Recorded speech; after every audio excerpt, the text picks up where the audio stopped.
De quoi on a peur, vous pensez, en fait? On se la pose souvent la question, mais fondamentalement, de quoi on a peur? Est-ce qu'on a peur de l'argent? Est-ce qu'on a peur, comme tu dis, du chaos social? Parce que c'est la peur qui nous tient visiblement à l'heure actuelle.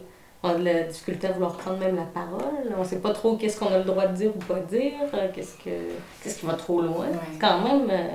Est-ce que ce film-là constitue un outrage au tribunal en lui-même?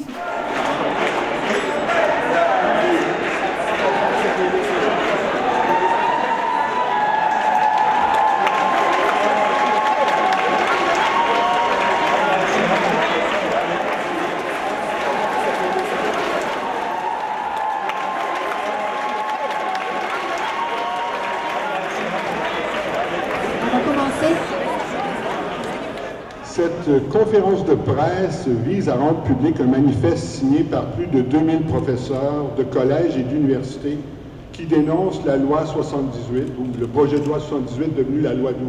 Le gouvernement libéral instaure un climat de guerre sociale où les divisions sont non seulement exacerbées, mais aussi perverties en relations marquées par la lutte de tous contre tous, par le chacun pour soi, par la délation et la surveillance mutuelle, par l'autocensure et la peur. Il instaure de force un monde où les directions d'établissements sont appelées à agir contre leurs étudiants et leurs étudiantes et contre leurs professeurs, les professeurs contre leurs étudiants et étudiantes, éventuellement contre leurs collègues, les étudiants contre leurs camarades, éventuellement contre leurs professeurs. Plusieurs de nos collègues n'ont pas signé le manifeste, non pas parce qu'ils n'étaient pas en accord avec son contenu, mais parce que nous en sommes arrivés à une situation où la peur des représailles est d'ores et déjà intériorisée, toute prête à limiter l'exercice de la liberté d'expression. Des mots nous sont venus en ce sens de l'Outaouais, mais aussi, la peur traversant nos frontières, de professeurs étrangers susceptibles de séjourner éventuellement au Québec. Nous ne voulons pas de ce climat de tension, de cette violence qui ne règle rien. Nous ne voulons pas de cette jungle sociale, surtout pas dans cet espace privilégié de la pensée et de la parole libre que sont nos cégeps et nos universités.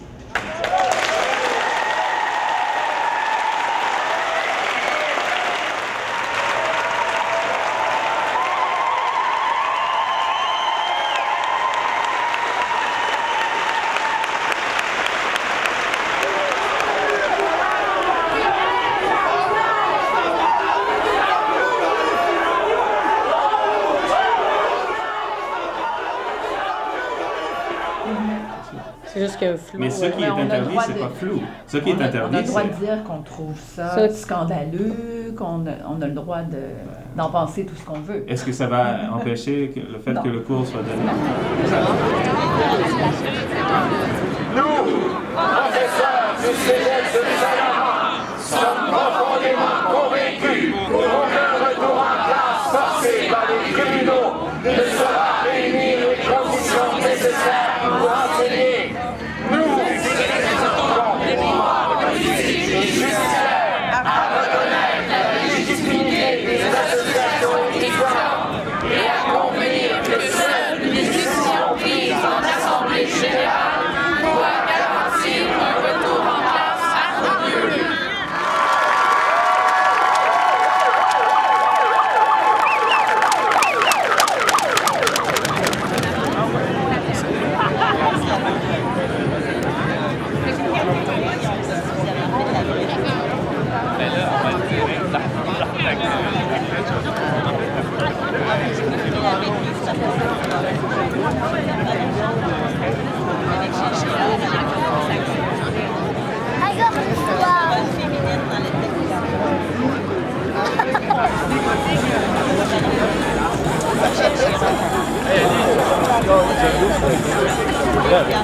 Mais en fait, aujourd'hui, on est venu piqueter symboliquement devant l'école afin de s'opposer, en le fond, aux injonctions qui ont été déposées par des jeunes du cégep, qui nous forcent, dans le fond, à retourner en classe malgré les votes officiels de grève qui ont été déposés en Assemblée générale, comme un coup de brique en plein visage, si je peux dire.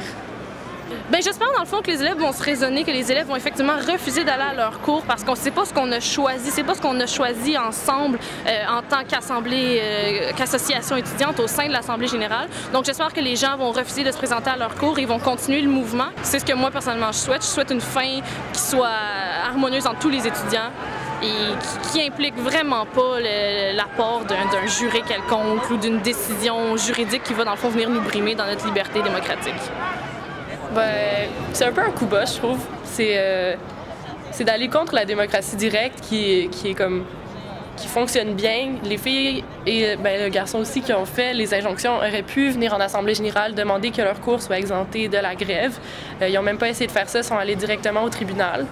Je trouve ça dommage, mais aussi ce que je trouve dommage, c'est vraiment l'absence de conscience comme de qu'est-ce que ça veut dire au niveau collectif, au niveau social.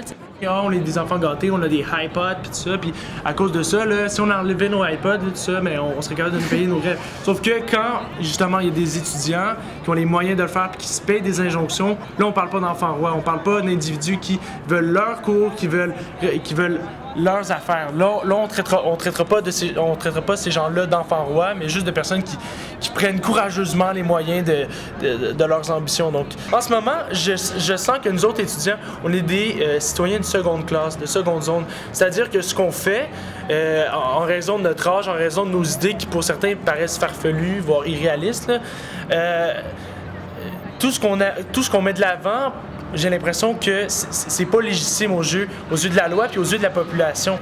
Je veux dire, nos assemblées sont faites en bonne et due forme, suivant le code Morin, suivant les codes que nous, on se donne en tant que groupe. En quoi elles seraient pas légitimes? C'est pas les injonctions! Ils vont t'appuyer! Grève générale illimitée! C'est pas les injonctions! Ils vont t'appuyer! Grève générale illimitée! On me demande de laisser le libre accès à l'établissement du Collège de Rosemont pour respecter l'injonction. Vous savez que si vous le faites pas,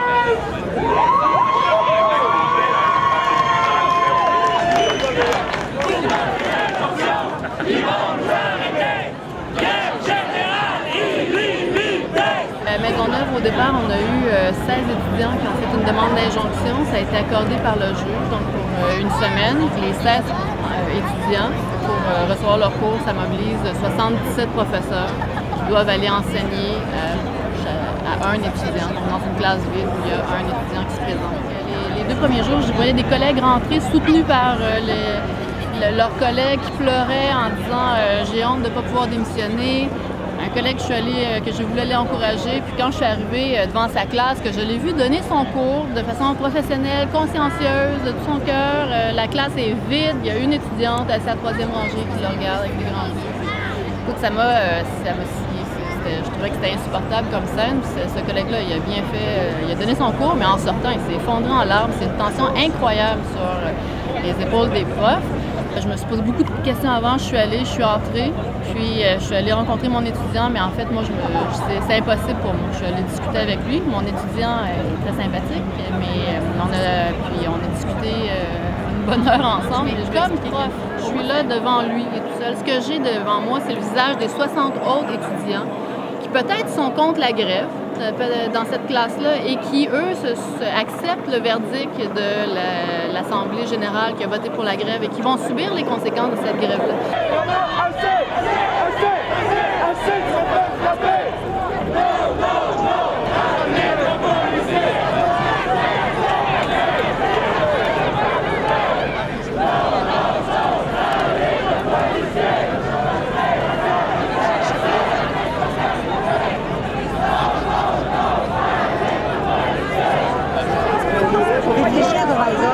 Vous étiez pas là, il n'y en aura plus de problème. C'est normal de rentrer les armes dans les écoles. La police dans nos cégeps. La police dans nos cégeps. La police dans nos cégeps. La police dans nos cégeps. Police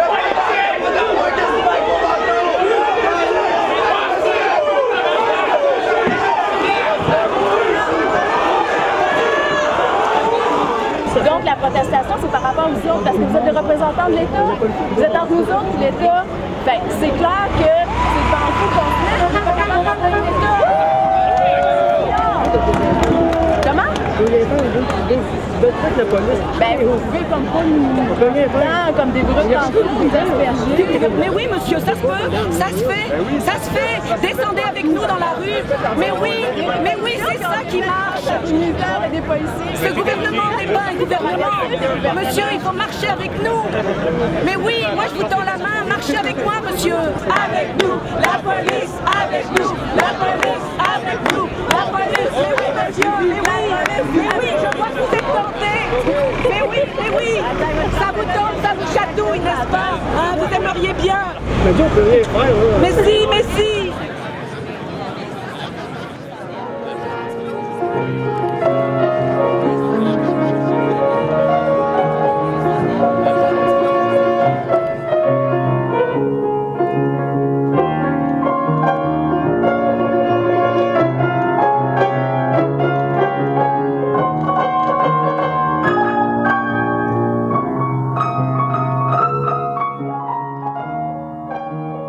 D'abord, on a quand même pris position collectivement de manière très, très claire au cégep de Saint-Laurent et dans plusieurs autres cégeps à l'effet que cette judiciarisation-là minait radicalement la démocratie étudiante.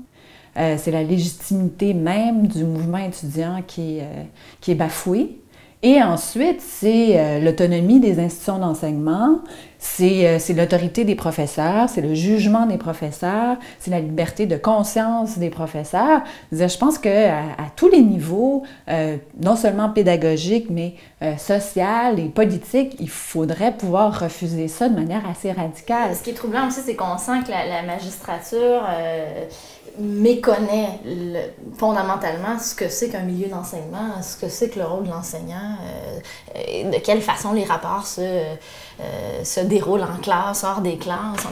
On a l'impression que de façon concomitante au droit là, et aux règles juridiques, il y a d'autres types de règles aussi qui ne sont pas nécessairement écrites, d'autres types de principes et de normes qui existent dans la société. Puis il y a des normes notamment qui régissent un peu, ou en tout cas qui prévalent dans des institutions d'enseignement. Ça, les juges ne les connaissent pas.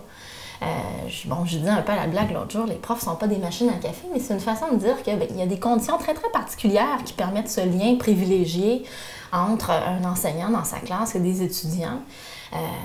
Puis il va de soi que pour favoriser des conditions minimales qui permettent l'apprentissage, ça prend d'une part des parties consentantes, pour reprendre le langage juridique, ça prend déjà les étudiants doivent vouloir être là, puis aussi mais ça prend un certain climat de sérénité, j'oserais même dire de plaisir, en tout cas de complicité certainement. Et une liberté de parole. Oui. Si on doit donner nos cours avec des policiers dans les corridors, puis les gardiens de sécurité dans les classes, je veux dire, quelle liberté de parole on a? Est-ce qu'on est vraiment en train de former des citoyens libres, capables d'un jugement critique à l'égard justement des fondements de la société? Non, dès lors qu'on est dans un contexte de classe qui est fondamentalement répressif. Allô? Jean-Gabriel Cléroux, gestion de commerce, je propose l'ouverture de l'Assemblée. Parfait. Donc, l'ouverture de l'Assemblée a été proposée par Jean-Gabriel Cléroux. Ça prendrait un appui à la proposition d'ouverture de l'Assemblée avec ton nom, s'il vous plaît. Danny Ducat, j'appuie. Parfait. Donc, l'ouverture de l'Assemblée ayant été appuyée, est-ce qu'il y a quelqu'un qui s'oppose à l'ouverture de l'Assemblée? C'est donc ouverte à l'unanimité. Je ne vais pas vous rappeler comment fonctionne l'Assemblée générale. Je pense que vous en avez vécu plusieurs dans les derniers mois.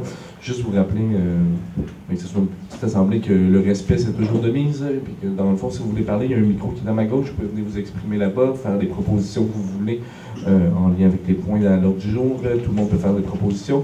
Et que, voilà, vous pouvez venir vous exprimer en tout temps en passant par le micro à ma gauche. Samuel Cossette, je proposerais une période de présentation et de questions avec monsieur ici, bon, je ne sais pas le nom, de l'Ordre des juristes progressistes du Québec. Pour dire si les professeurs ils ne sont pas libres, comment il peut donner vraiment un message de liberté, de la démocratie et même la place de débat? Les professeurs sont vraiment des agents transmetteurs de ces idées. Et si eux-mêmes, ils sont obligés à enseigner sous la pression ou sur la pression juridique et policière, vraiment, c'est tout, comme j'ai dit, on vide vraiment les institutions académiques de leur essence. À partir du moment quand il y a judiciaire et policière intervient, ces lieux, ils perdent vraiment leur indépendance. Et les institutions qui sont vraiment un endroit où qui devrait avoir les partage des connaissances, la création des connaissances, la place pour débattre nos idées librement et de ne pas être vraiment guidé par quelque chose d'externe, ça devient vraiment quelque chose comme ils perdent leur sens. Et à ce moment-là, vraiment, ça fait un conflit social vraiment légitime, qu'il y a des gens qui doivent s'opposer à ça, que ce soit des élèves ou des professeurs, ils doivent le faire, selon moi. À quel point on est prêt à se faire une propre sacrifice il y en a plein qui sont embarqués dans la grève étudiante, qui n'étaient pas prêts à perdre leur session, qui vont peut-être la perdre. On a l'appui des professeurs, ce qui est vraiment génial.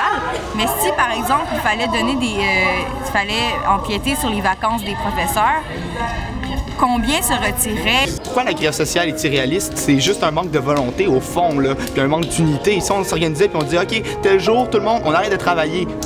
Puis on le mène à ce moment-là, on va le faire, puis le monde sont mobilisés, puis ils veulent le faire, puis ils sont prêts à le faire. Bien, on peut avoir n'importe quoi, puis c'est pas vrai qu'on peut pas changer les choses. Qu'est-ce qu'une grève? Une grève, c'est beaucoup plus que le refus concerté de salariés d'effectuer leur travail, tel que c'est défini dans le Code du travail.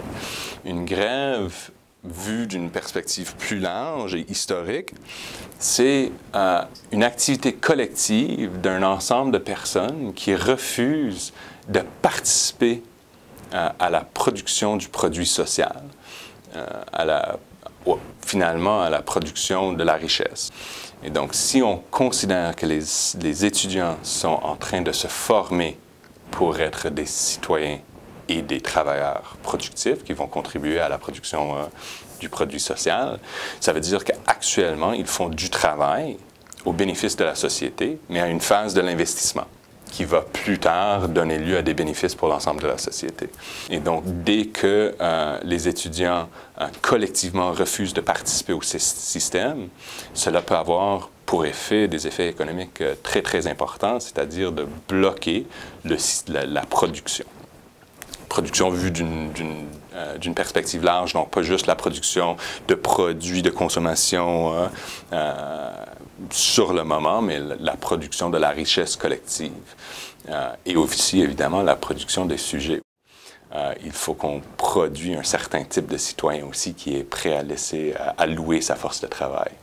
Donc, dans ce contexte-là, il me semble clair que c'est une grève et c'est pas parce que c'est pas inscrit dans ces termes-là dans une loi que on peut nier la réalité de la chose puis dire bon, c'est pas dans la loi donc ça n'existe pas. J'appelle ça un boycottage. On fait partie d'un système qui espère de nous que l'on reproduise l'ordre social, que l'on forme des gens qui vont s'intégrer harmonieusement à cet ordre-là, qui soient employables, qui s'intègrent donc sans trop le déranger, cet ordre-là. Et en même temps, on attend aussi des professeurs, en vertu d'une tradition humaniste, qui a été rebrassée dans la donne moderne, mais on attend aussi qu'on forme des citoyens avec un esprit critique et il me semble qu'on est dans une situation justement qui met à jour le fait que ces deux aspects-là peuvent à un moment donné entrer potentiellement en friction, en contradiction. Je pense que c'est pas simple, mais on est obligé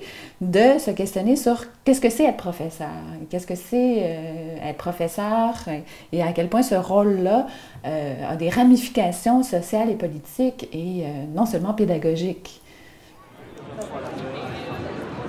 Peu importe ce qui va arriver avec cette grève-là, moi j'aurais le sentiment quand même d'avoir été du bon côté, disons, de ceux qui prennent le temps de réfléchir puis de discuter sur une question qui est finalement plus que comptable, qui est fondamentale sur l'éducation.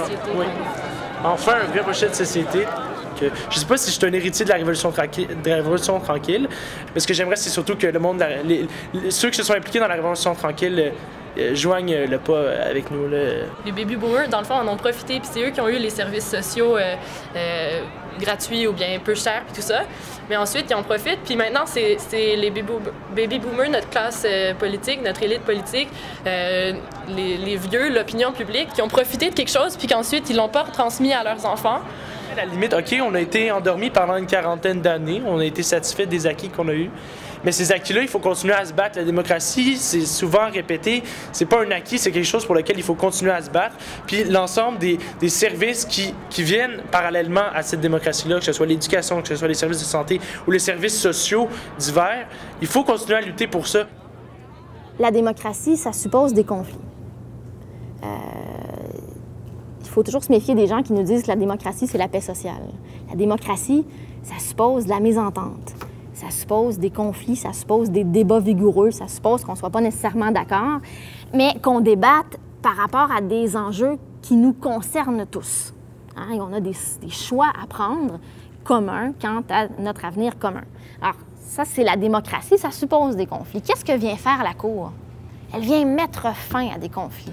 Elle vient trancher. Elle vient statuer. Le problème, c'est que quand elle statue sur des enjeux qui sont publics, bien, elle court-circuite ce processus démocratique-là dans lequel on pouvait échanger, débattre, choisir de ce qui en était démocratiquement, finalement. Il faut comprendre que les injonctions sont des injonctions provisoires, c'est-à-dire que la plupart du temps, elles sont signifiées, si elles le sont, la veille de quand elles sont entendues, parfois quelques jours, et la discussion est bien mince. Hein? Ce sont des audiences qui durent peut-être quelques heures, et dans les audiences, on est très technique. Hein? On s'appuie sur la jurisprudence par rapport à l'urgence, par rapport à la balance des inconvénients, l'apparence de droit, hein, seulement l'apparence de droit, et le préjudice irréparable. C'est très, très technique. Donc, dans ce cadre-là, c'est très difficile de commencer à parler de l'historique législatif du droit entourant les syndicats étudiants, qui est une historique très, très riche et complexe. Et donc, c'est sûr que pour les injonctions provisoires, qui ont un effet beaucoup plus large que provisoire, c'est un des problèmes. C'est difficile, effectivement, de se lancer dans ce débat-là. La position avancée par les requérants dans les injonctions qui essayent de faire à tout fin pratique invalider les décisions démocratiques, c'est qu'il s'agit d'un droit contractuel. Or, la liberté contractuelle a historiquement toujours été le premier droit à céder à la démocratie. Avec bonne raison. Tout le système syndical et la notion même d'une convention collective, c'est d'enlever la liberté contractuelle des individus pour que le contrat se fasse de façon collective. Les lois sur le salaire minimum enlèvent la liberté contractuelle de décider qu'on va travailler pour 2 $ de l'heure, pour quelque chose qu'on trouve est un gain social. Et donc là, s'il y a dans la logique de cette confrontation entre la liberté individuelle mise en œuvre par les tribunaux et des décisions démocratiques prises par les associations étudiantes, dans la logique, c'est la même chose, mais il faut quand même relativiser puis dire, écoutez, les droits en question, ce n'est pas 2 droits fondamentaux. Je pense que c'est très dangereux, la judiciarisation de cet enjeu-là, qui est un enjeu démocratique plutôt que judiciaire. À court terme, c'est clair que ça porte atteinte au mouvement démocratique de grève des étudiants. À moyen terme, ça pourrait appeler une loi spéciale qui porterait encore plus atteinte à ce droit-là. Et à long terme, effectivement, je pense que ça pourrait avoir un effet de refroidissement sur les mouvements sociaux dont les étudiants font partie. Puis dans les dernières années, en fait, je pense que les étudiants menaient plutôt que les syndicats.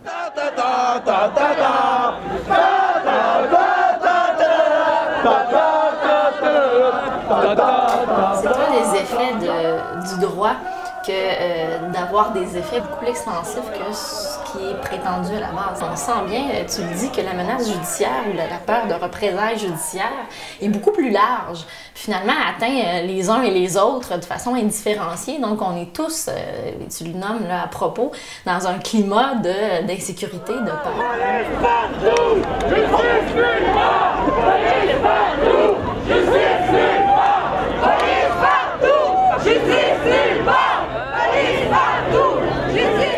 Lorsqu'on arrive devant les tribunaux, soudainement, ça prend des moyens considérables pour se défendre et tous n'y ont pas accès. Vous savez qu'au Québec, là, ça c'est une statistique qui circule beaucoup, là, notamment le barreau témoigne de ça.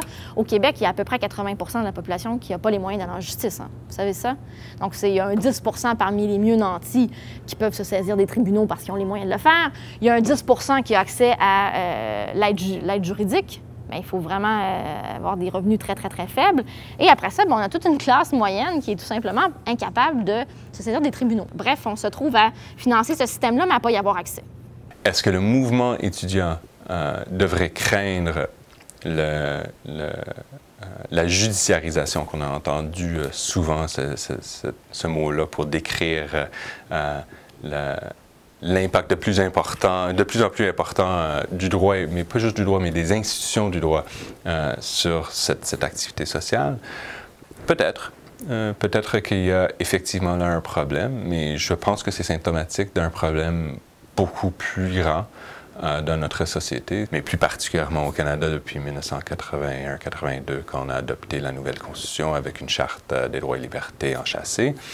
On assiste à une valorisation des droits individuels mise en œuvre par les tribunaux au détriment du principe démocratique. Ce qui apparaît, c'est qu'il est extrêmement difficile devant les tribunaux, mais aussi devant l'opinion publique, de faire valoir autre chose, des valeurs qui ne soient pas celles que promeut le néolibéralisme. J'ai l'impression que ça prend énormément de courage, ou ça prend tout un arsenal discursif pour faire valoir qu'en éducation, le principe de l'utilisateur payeur est problématique. Comment ça se fait que socialement, il faille s'armer d'un argumentaire si lourd qu'il n'arrive pas à passer? Ce n'est pas une petite bataille locale, québécoise, société distincte. C'est effectivement un enjeu de société qui prend une ampleur mondiale. Et je pense que c'est en partie en réaction à 30 ans de néolibéralisme et de privatisation, pas juste de services publics, mais privatisation de la vie sociale dans son entièreté et élimination de toute mesure de redistribution de la richesse, de paiement collectif pour des biens collectifs et l'individualisation des coûts, coûte pour coûte. C'est pas des choses que je dis à titre de juriste. Il devrait y avoir des espaces qui sont l'agora, la rue, l'assemblée générale, l'assemblée syndicale, les assemblées de cuisine, où le judiciaire n'intervient pas. Et je pense que dans ce que les étudiants vivent présentement, on a un bel exemple de débat social qui est résolument, éminemment politique, qui ne devrait pas passer par les tribunaux. Les avocats ont trop tendance de penser qu'on peut tout régler par le droit. Alors que la situation actuelle, ce qu'on voit, c'est que malgré les injonctions, le droit n'arrive tout simplement à rien régler. Et on est dans une situation encore plus difficile qu'avant que les tribunaux se sont mêlés de la situation actuelle. Mais nous nous souviendrons qu'au Congrès libéral à Victoriaville, un de nos étudiants a perdu un œil. Nous nous souviendrons que pendant 12 semaines, les étudiants n'ont pas été écoutés. Nous nous souviendrons que le gouvernement a compté sur les tribunaux pour faire le sale boulot. Nous nous souviendrons de cette répression policière, judiciaire, administrative qui pèse sur nos étudiants depuis 3 mois maintenant. Nous nous souviendrons du mépris avec lequel le gouvernement Charest a traité les étudiants et les enseignants du Québec.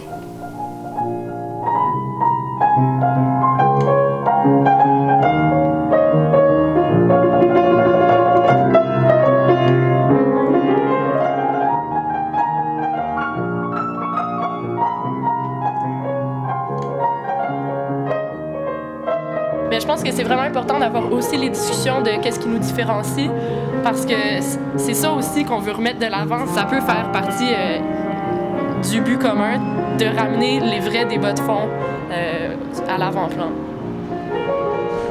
Il faut miser sur l'idée qu'on a un ennemi commun à abattre et après, on discutera de nos divergences. Ben, je suis pas d'accord, mais j'ai déjà dit ce que j'avais à dire.